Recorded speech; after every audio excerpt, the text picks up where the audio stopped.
Supreme court का एक फैसला आया था। उस सुप्रीम कोर्ट के फैसले को संविधान बदल करके पलट दिया गया और 71 में यह संविधान संशोधन किया गया था। और क्या था, उन्होंने हमारे देश की अदालत के पंख काट दिए थे और यहां पर तो किया था कि संसद संविधान के किसी भी आर्टिकल में जो मर्जी पड़े वो कर सकती है और अदालत उसकी तरफ देख भी नहीं सकती है। अदालत के सारे अधिकारों को छीन लिया गया था। ये पाप 1971 में उस समय की प्रधानमंत्री श्रीमती इंदिरा गांधी ने किया था।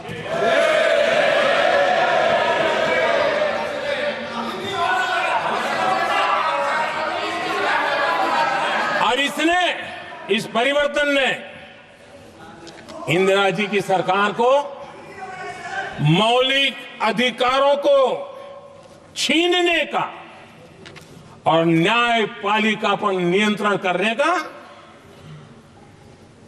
अधिकार दिया, सक्षम बना दिया था। आदरणीय सभापति जी, खून मुंह पे लग गया था, कोई रोकने वाला था नहीं। और इसलिए जब इंदिरा जी के चुनाव को गैर रीति के कारण, असंवैधानिक तरीके से चुनाव लड़ने के कारण अदालत ने उनके चुनाव को खारिज कर दिया और उनको एमपी पद छोड़ने की नौबत आई, तो उन्होंने गुस्से में आकर के देश पर इमरजेंसी थोप दी, आपातकाल लगा दिया अपनी कुर्सी बचाने के लिए। और उसके बाद इतना ही नहीं, उन्होंने इमरजेंसी तो लगाई, संविधान का दुरुपयोग तो किया ही किया, भारत के लोकतंत्र का गला तो घोंट ही दिया। लेकिन 1975 में 39वां संशोधन किया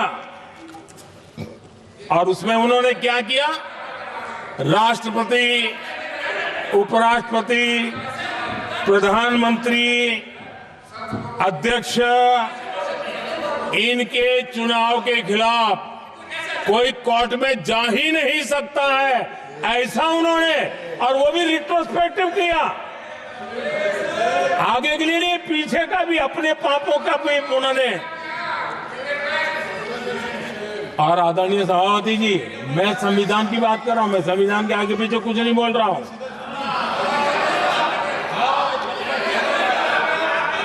आदरणीय सभापति जी,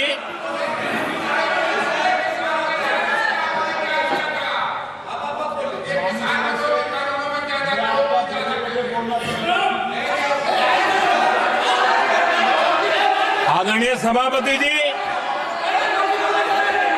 इमरजेंसी में लोगों के अधिकार छीन लिए गए, देश के हजारों लोगों को जेलों में ठूंस दिया गया, न्यायपालिका का गला घोंट दिया गया, अखबारों की स्वतंत्रता पर ताले लगा दिए गए। इतना ही नहीं, कमिटेड जुडिशरी, इस विचार को उन्होंने पूरी ताकत दी। और इतना ही नहीं, जिस जस्टिस एचआर खन्ना ने उनके चुनाव में उनको खिलाफ जो जजमेंट दिया था, वो इतना गुस्सा भरा था कि जब जस्टिस एचआर खन्ना, जो सीनियरिटी के आधार पर सुप्रीम कोर्ट के चीफ जस्टिस बनने थे, जिन्होंने संविधान के सम्मान करते हुए उस स्पिरिट से इंदिरा जी को सजा दी थी, उन्होंने मुख्य न्यायाधीश नहीं बनने दिया। ये संविधान और लोकतांत्रिक प्रक्रिया रही।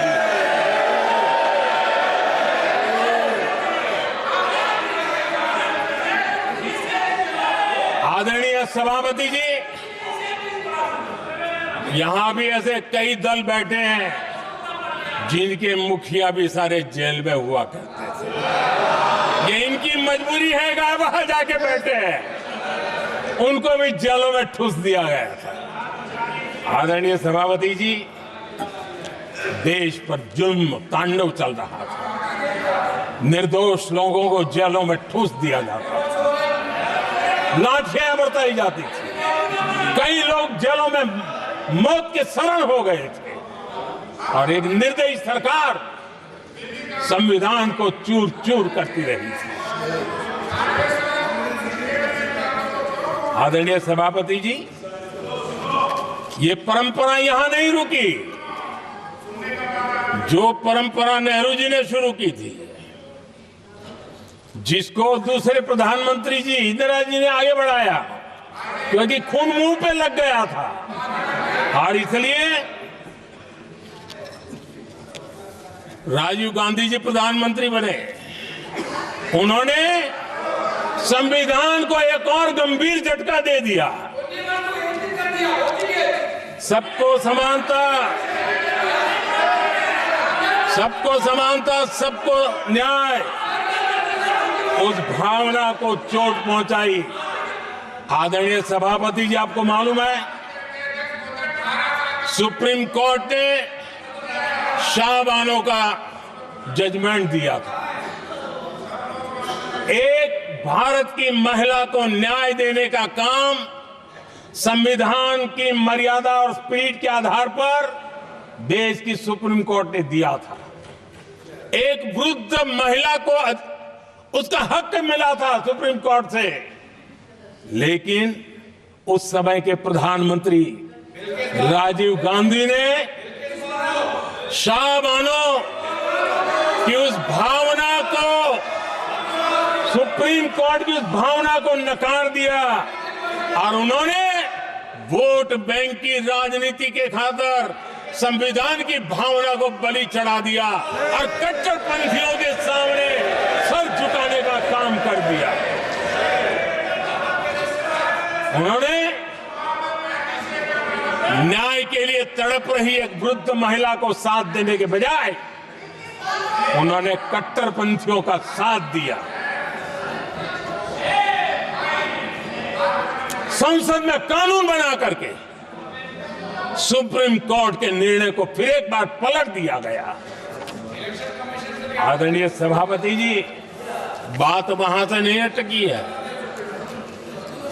नेहरू जी ने शुरू किया, इंदिरा जी ने आगे बढ़ाया और राजीव जी ने भी उसको ताकत दी, खाद पानी देने का काम किया। क्यों? संविधान के साथ खिलवाड़ करने का लहू उनके मुंह लग गया था। आदरणीय सभापति जी, अगली पीढ़ी भी इसी खिलवाड़ में जुड़ी पड़ी है। एक किताब को मैं कोट कर रहा हूं। उस किताब में जो लिखा गया है और उसमें प्रधानमंत्री उस समय के मेरे पहले जो प्रधानमंत्री थे उनको कोट किया है। उन्होंने कहा है, मुझे यह स्वीकार करना होगा कि पार्टी अध्यक्ष सत्ता का केंद्र